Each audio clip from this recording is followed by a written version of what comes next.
proposer un texte dans le livre de Zacharie. Livre de Zacharie.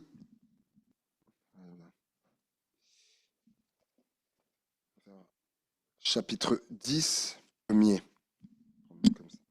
Zacharie, chapitre 10, verset 1er. Alléluia. Demandez à l'Éternel la pluie du printemps. L'Éternel produira des éclairs et il vous enverra une abondante pluie. Il donnera à chacun de l'herbe dans son champ. Amen. Amen. Certains, peut-être en entendant ça, en lisant ça, alors peut-être certains découvrent peut-être ce passage, peut-être c'est nouveau, peut-être c'est la première fois que vous entendez, vous le voyez, que vous le lisez, ou d'autres, peut-être certains l'ont lu, mais c'était peut-être jamais arrêté, peut-être, dessus. Peut-être certains l'avaient déjà lu, mais peut-être c'était questionné sur peut-être le sens de ça, de demander à l'Éternel, de demander la pluie. Alors, on va voir ça. On va voir ça ce soir. J'ai donné comme titre, tout simplement, à notre méditation ce soir, demander la pluie. Demander la pluie. Demande la pluie. Certains vont dire, mais demander la pluie. Certains, peut-être quelqu'un dira, mais David, tu crois pas que la pluie, tu crois pas qu'on en a eu assez aujourd'hui déjà de la pluie, parce qu'il y a eu quelques épisodes aujourd'hui de pluie. Hein. Certains diront, mais peut-être on en a eu assez là. Alors, il est pas, on va le voir qu'il n'est pas question pour nous individuellement, spirituellement, il n'est pas question de cette pluie-là, quoique que dans certains endroits du monde, ils demandent la pluie. Hein. Ils demandent la pluie. Mais pour comprendre de quelle pluie il est question là, il était question, il faut s'intéresser aux effets de la pluie, à ce que produit la pluie. Et il y a plusieurs passages. Lévitique, je vais les lire pour vous.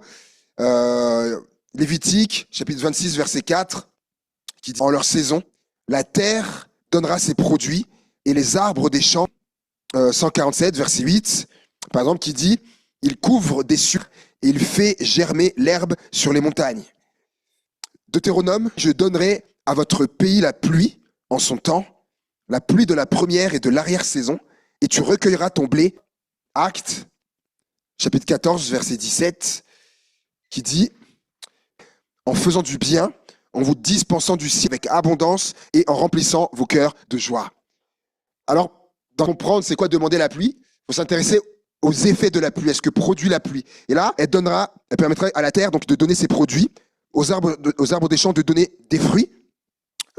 Dans Psaume, il dit qu'elle fait un homme, il dit après la pluie, tu pourras recueillir ton blé. Et dans Actes, il est dit que les effets de la pluie, elle vous donnera du coup la nourriture avec l'effet de la pluie. Donc, savoir que c'est vrai qu'à cette époque-là, les moissaient par les produits de la terre. Donc, c'était catastrophique. Donc, s'il n'y avait pas de pluie, il y avait la sécheresse. Te nourrir s'il n'y avait pas la pluie. Donc, vous voyez un peu l'importance déjà capitale. Et d'ailleurs, dans Deutéronome, alors contre vous, il fermerait les cieux, il n'y aurait point de pluie, promptement dans le pays dans lequel l'Éternel vous donne. Il leur dit, voici. Donc, la pluie était une question de survie. Comme il l'a dit, c'est toujours le cas. C'est toujours le cas aujourd'hui. Allez voir qui a préparé son champ ou ses champs, qui a préparé, il a labouré, il a travaillé dur, comme on les voit là, travailler dur. Et après, s'il n'y a pas de pluie, derrière ça, d'après vous, il va se sentir. L'agriculteur, du coup, il espère la pluie. La pluie est une bénédiction, en fait. La pluie est moi. Dans Ézéchiel, chapitre 34, et le verset 26, Ézéchiel 34, 26. « Je ferai d'elle et des environs, je verrai la pluie en son temps, et ce sera une pluie de bénédiction. » Véritablement ça, la pluie, en fait, la pluie est une bénédiction. Vous savez, moi, mon regard sur la pluie, il a changé, moi, sur la pluie. Moi, pendant longtemps, voilà, quand il y avait la pluie, voilà, moi, je suis pas spécialement fan de la pluie, hein, mais en tout cas, avant, quand il y avait la pluie, j'étais là, oh là là, la pluie, on va être encore trempé, voilà, faut le parapluie, tout ça. Voilà, quand il y avait la pluie, j'étais pas gai, quoi. Jusqu'au jour où, je me rappelle plus qui, est cette personne qui me disait, tu sais, nous souvent ça nous embête la pluie, et cette personne qui me disait, tu sais, en fait, nous, on n'est pas la seule création de Dieu. Nous, êtres humains, on n'est pas la seule création de Dieu. Vous savez, Dieu, d'ailleurs, quand on lit le récit de la création, même avant l'être humain, Dieu avait créé tout l'environnement de ce qu'il y a autour, les arbres, etc., la végétation, avant même de créer l'homme. Et cette personne me disait, tu sais, on n'est pas la seule création, donc, en fait, il disait, Dieu considère l'ensemble de sa création. Donc, pas juste toi, bon, parle de moi, David, petit être humain, quand il y a la pluie, oh là là là là, moi je suis embêté. Ouais, mais en fait, la végétation, etc., tout le reste, a besoin de l'eau. Il me dit, David, toi, tu bois, tu vas au robinet, tu bois, tu vas acheter tes bouteilles. La végétation, la création, comment elle boit? Ben, faut la pluie. Et lorsque cette personne m'a dit ça, depuis ce jour, ça fait des années, ça fait plus la pluie de la même façon, pour ma part. Parce que, comme je disais, j'enverrai la pluie de la bénédiction. Pluie de la bénédiction. Verset 7, Hébreux chapitre 6, verset 7, donc c'est un peu ce que je viens de dire. Là, la terre, elle est contente quand elle est approuvée par la pluie, qui tombe souvent sur elle et qu'elle produit une herbe utile à ceux pour qui elle est cultivée. Elle participe dans ses forces, ce verset. Je vais le relire. Lorsqu'une terre est abreuvée par la pluie, qui tombe souvent sur elle, et qu'elle produit une herbe utile à ceux pour qui elle est cultivée, elle participe à la bénédiction de Dieu. Et donc retenez bien ça, elle participe à la bénédiction de Dieu. Deutéronome, chapitre 28, verset 12. L'Éternel t'ouvrira son bon trésor. Oh là là, j'aime ça aussi. L'Éternel t'ouvrira son bon trésor, le ciel, pour envoyer à ton pays la pluie en son temps. Pourquoi? Pour bénir tout le travail de tes mains. Tu prêteras à beaucoup de nations et tu n'emprunteras point. La pluie, donc, il y a une bénédiction, la pluie de la bénédiction. Et il dit pour bénir ton travail, pour bénir le. Remarquez que quel que soit le travail, en fait, on utilise nos mains. Quel que soit le travail, on utilise nos mains. Et même si c'est pas un travail manuel, quel que soit le travail, on utilise nos mains. J'ai noté quelques choses. Par exemple, les gens qui travaillent dans les bureaux, beaucoup ils vont taper. Soit, par exemple, si même on prend un psychologue, il va écouter la personne, mais il va écrire. Il a un carnet parce qu'il faut qu'il prenne des notes. Il utilise sa main. Un docteur, à un moment donné, il va vous toucher. Là où vous avez mal, il va palper, regarder, etc. Dans la musique, n'en parlons pas, les instruments. Dans le sport, certains vont dire, il y a des sports où on n'utilise pas la main. Ouais, mais les athlètes, ils font de la musculation, de la remise en forme. Les machines, ils utilisent avec leurs mains. Voilà, quelqu'un même qui va garder des enfants va utiliser ses mains pour les bercer, la poussette, leur donner à manger, etc., etc. Pour tout, on utilise nos mains. Il enverra la pluie, la pluie en son temps pour bénir tout le travail de tes mains. Donc, il y a bénédiction, la pluie comme bénédiction pour bénir ton travail. Demander la pluie, est-ce que c'est ça, notre verset de base? La pluie sur notre travail. Bénédiction de Dieu sur ça. Et j'aime ce qu'il dit, tu prêteras à beaucoup de nations et tu n'emprunteras. Ça m'a interpellé. Tu n'emprunteras plus et c'est toi qui prêtes. Alors je me suis dit, dans une situation comme ça, si c'est moi qui prête, ça veut dire que je suis dans l'abondance. Et donc ça nous parle en fait, la pluie de la bénédiction, les expressions qu'on dit, on utilise le mot pluie dans plusieurs expressions. Quand on dit il a eu une pluie de cadeaux. Par exemple, on utilise une pluie pour dire parce qu'il y a eu abondance de cadeaux. Ça nous parle d'abondance. La pluie nous parle d'abondance. Et on verra une abondante pluie. Une abondante pluie dans le texte de Zacharie. Et il y a un exemple dans la Bible qui l'illustre parfaitement, chapitre 18. Regardez. Voilà. D'abord, les 1 et 2 d'abord. Après, on poursuivra au verset, après, au verset 41 après. Donc, 1 Roi 18, verset 1 et 2. Bien des jours s'écoulèrent, et la parole de l'Éternel fut ainsi adressée à Élie dans la 3e année. Va, présente-toi devant Akab, et je ferai tomber de la pluie sur la face du sol. Et Élie alla pour se présenter devant Akab. Verset 41. Et Élie dit à Akab, monte, mange et bois, car il se fait un bruit qui annonce la pluie. Akab monta pour manger et pour boire, mais Élie monta au sommet du Carmel, et se penchant contre terre, il mit son visage entre ses genoux. Et dit à son serviteur, monte, regarde du côté de la mer. Le serviteur monta, il regarda et dit, il n'y a rien. Élie dit 7 fois, retourne. À la 7e fois, il dit, voici un petit nuage qui s'élève de la mer et qui est comme la paume de la main d'un homme. Et il dit, monte, et dit à Akab, attelle et descends afin que la pluie ne t'arrête pas. En peu d'instants, le ciel s'obscurcit par les nuages, le vent s'établit et il y eut une forte pluie. Amen. Amen. Pour que la pluie vienne sur nos vies, en fait, la pluie, elle va pas venir comme ça sur nos vies. Zacharie nous dit, demandez la pluie, et il vous enverra, il vous donnera à la pluie une abondante pluie, etc. Mais j'aimerais dire que la pluie, elle vient pas non plus, elle vient pas comme ça. Et là, le passage qu'on vient de lire, c'est comme si c'est un peu la suite de ça pour nous expliquer comment est-ce que la pluie, elle vient quand on demande. Alors là, Dieu va s'adresser à Élie, et il va lui dire, va, présente-toi devant Akab, donc qui était le roi, va faire tomber la pluie. Et il dit que Élie se leva et il alla devant Akab. Pour que la pluie elle vienne, qu'elle descende sur lui, dans lui, il faut de l'obéissance. Va devant Akab. Et il dit que Élie se leva et il a la obéissance. Premièrement, la foi. Il faut la foi dans la parole de Dieu, la foi dans ce que Dieu a dit. Pourquoi je dis ça? Dieu lui dit, va, et pour rappel, la pluie n'était plus tombée depuis 3 ans et demi. 3 ans et demi il n'y avait plus de pluie.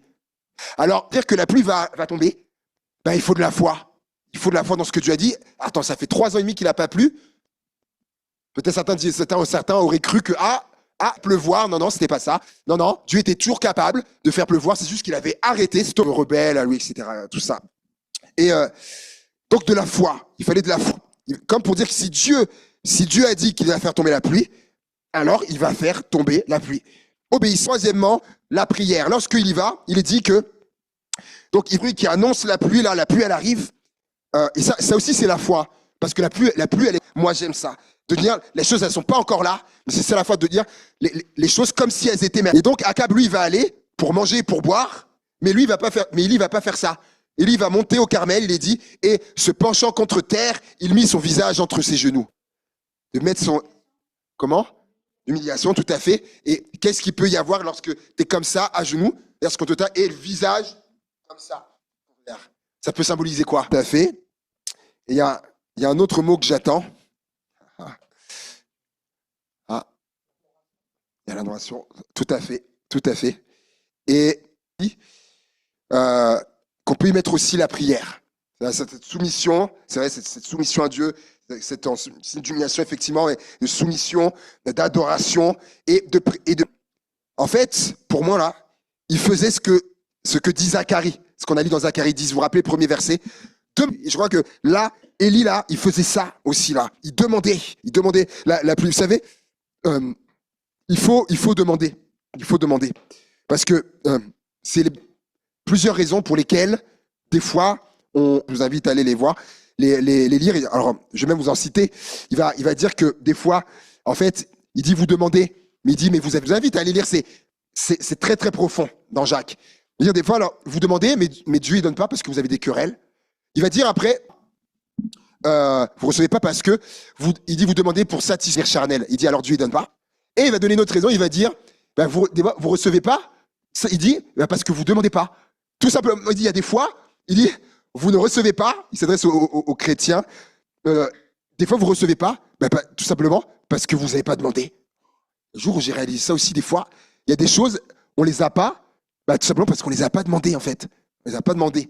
Et je me rappelle de ma fille, une fois, qui, voilà, il y avait eu voilà, un souci avec, je sais plus, avec ses devoirs ou ses cahiers là. Et je disais, mais pourquoi? Je dis, mais pourquoi tes feuilles, elles sont pas collées, etc. Tout ça. Elle dit, non, mais parce que j'avais plus de colle et tout ça. Et je dis, mais t'avais plus de colle. Et je dis, mais pourquoi tu nous as pas demandé?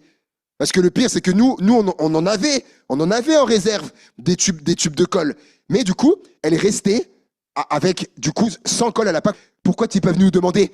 Tu m'aurais demandé, je t'aurais donné. Il y avait les réserves de colle. Elle n'a pas eu parce qu'elle n'a pas demandé. Et la Bible nous enseigne ça parfois. Et là, Élie, il est là et il demande, quoi qu'il demande la pluie. Et vous savez, de temps en temps, il demandait à son serviteur d'aller voir si quelque chose arrivait. Mais avant ça, il y a un truc qui est important quand même à vous dire. C'est que Élie aurait pu se dire, Dieu a dit qu'il va faire pleuvoir, donc c'est bon, il n'y a qu'à attendre, et moi je fais rien. Et non, on voit qu'il va pas être comme ça. Et dire, non, vous savez, la promesse de Dieu ne doit pas nous rendre attentistes, dans le sens, oh bah de toute façon, Dieu il a dit, etc. Bah de toute façon, c'est bon, il fera. Non. On voit que la promesse, elle fait intervenir notre participation. Dieu lui avait dit, je vais envoyer la pluie, mais il a fallu que Élie participe là, fasse quelque chose. Et vous savez, il va demander à son serviteur d'aller regarder 7 fois. Il dit 7 fois, il lui dit voilà, d'aller voir, il retourna 7 fois. Et à chaque fois, quand il revenait, il disait non, il n'y a rien, il y a rien du tout. Et au bout de 4 ou 5 fois, Élie aurait pu dire bon, allez, c'est bon, il n'y a toujours rien, allez, on laisse tomber. Mais non, Élie, il était là, il continuait. Vous vous rappelez, hein, tout le mois de septembre, on a parlé de la persévérance dans la prière. Et il envoie 1 fois, il envoie 2 fois, 3 fois, 4 fois, 5 fois, retourne encore, 6 fois, cette persévérance qu'il faut pour que la pluie, elle vienne, sans se décourager. Parce qu'Élie, il avait en tête ce que Dieu avait dit. Et vous savez, certaines personnes se découragent parce que la pluie, elle n'est pas arrivée à la 2e ou à la 3e fois lorsqu'ils ont demandé. Donc la bénédiction qu'ils ont demandé, c'est pas arrivé au bout de la 2e. Mais Élie avait cette ferme assurance que la pluie arriverait. Et c'est pour ça qu'il a continué. Et il a eu raison. Parce que la 7e fois, et ça, c'est pas le hasard non plus, au bout de la 7e fois, vous savez, on dit souvent que le chiffre 7, on dit souvent que c'est, soit on entend, soit c'est le chiffre de la perfection, etc. Dieu a fait la création en 7 jours. Voilà, il y a combien d'églises dans l'Apocalypse? 7. Et il y a plein de choses comme ça dans la Bible. On a coutume de dire que le chiffre 7, c'est le chiffre de la perfection. Et je pense qu'il n'est pas faux de dire ça. Mais il y a un enseignant, j'ai oublié son nom de ce pasteur, qui est un pasteur voilà, avec un ministère d'enseignant, de docteur, et qui disait également, lorsque on étudie la parole de Dieu, on voit que le chiffre 7, c'est également le chiffre de l'accomplissement aussi, où les choses s'accomplissent. Il dit souvent il y a 7 jours, il y a 7 temps, il dit c'est aussi également le chiffre de l'accomplissement.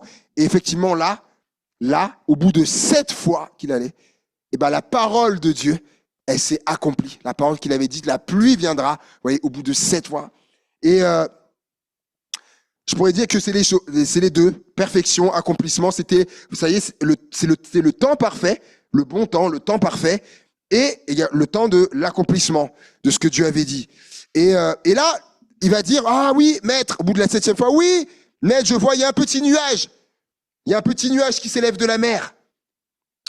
Et, vous savez, ce nuage-là, il s'est pas formé tout seul, puisque jusque-là, il n'y avait rien.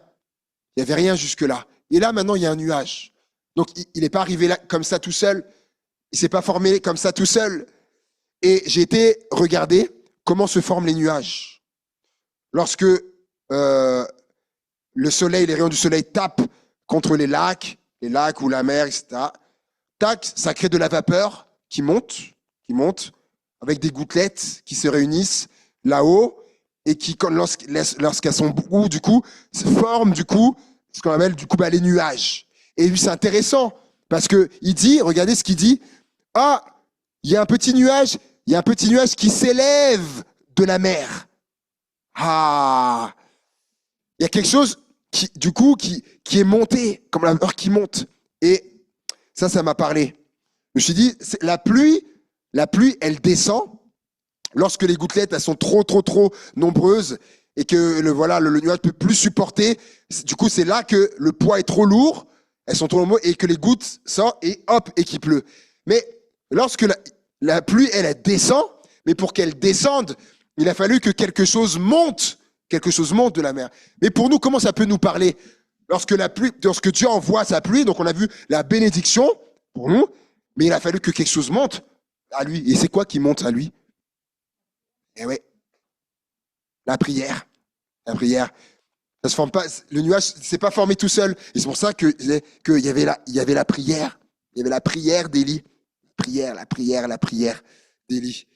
J'ai noté ceci, le nuage, entre guillemets, le nuage duquel va tomber la pluie a besoin de notre prière pour se former et monter à Dieu, qui en retour fera descendre sa bénédiction sur nos vies. Et je termine, il va dire, ce nuage, il est comme la paume de la main.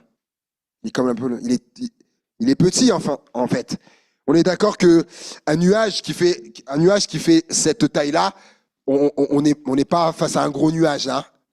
Tout à l'heure, j'ai été regarder et que j'ai vu qu'il y a certains nuages qui font plus de 10 km de haut. Juste la hauteur, le nuage, plus de 10 km.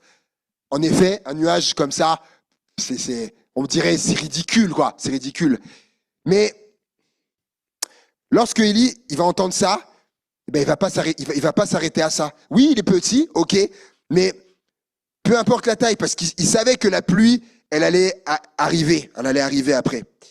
Et j'aimerais dire ceci, c'est qu'avant que la pluie n'arrive, eh ben, ça démarre par un petit nuage.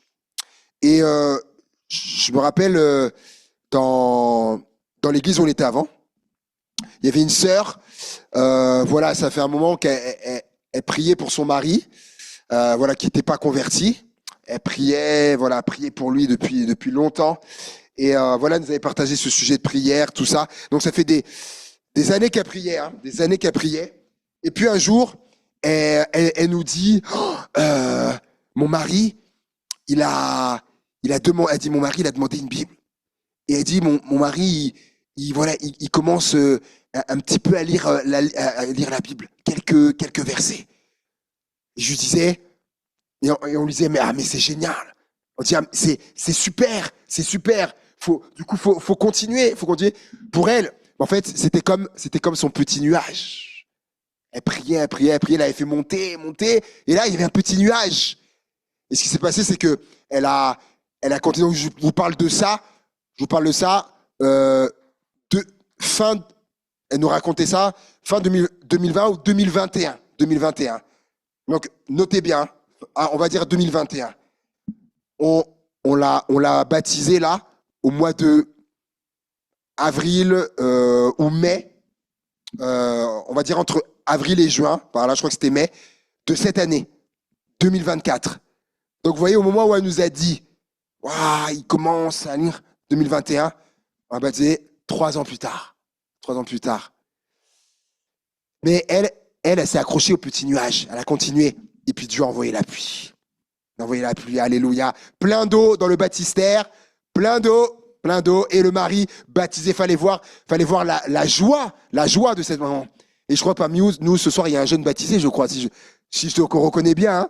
Voilà, et oui, il y a son baptême, on était à leur baptême, là, c'était dimanche après-midi, c'était formidable, c'est génial, on a pris la meilleure décision de ta vie.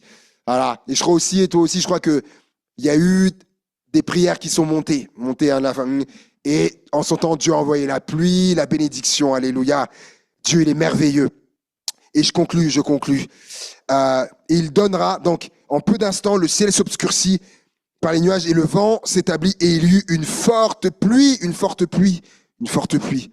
Et le texte qu'on a lu en introduction, demandez la pluie et il enverra la pluie. Il la donnera en abondance. Il enverra une abondante pluie et il donnera à chacun de l'herbe dans son champ. Pourquoi de l'herbe? Il parle de quoi de l'herbe? Et en fait, j'ai été regarder et l'herbe, ça sert à beaucoup de choses. L'herbe, elle protège contre l'érosion du sol.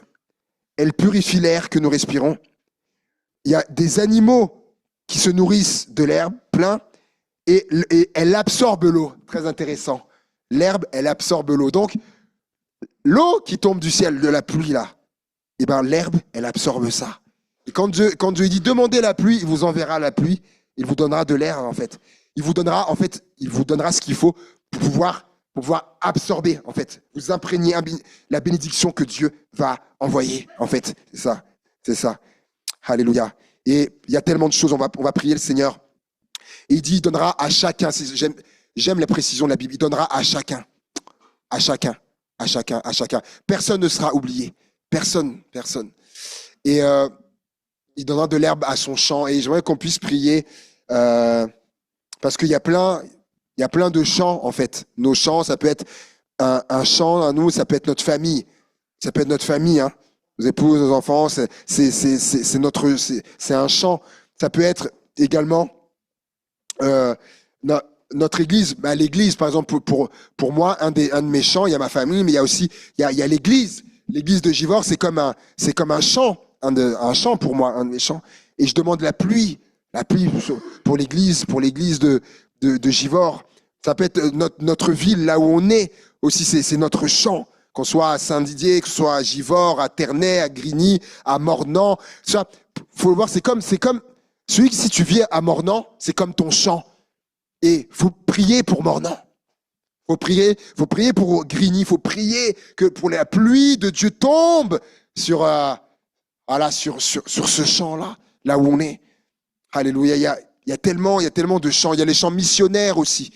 J'aimerais qu'on puisse prier pour la mission, qu'on puisse élever là nos voix. D'ailleurs, s'il y a quelques voix là, priez pour ça, pour le chant de la mission.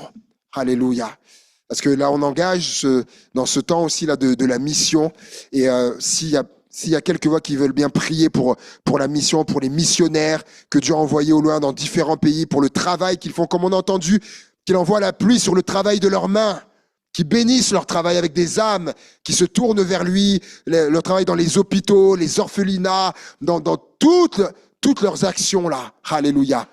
Alléluia. Que quelques voix puissent prier pour la mission et les missionnaires. Alléluia. Alléluia, s'il vous plaît, au nom de Jésus.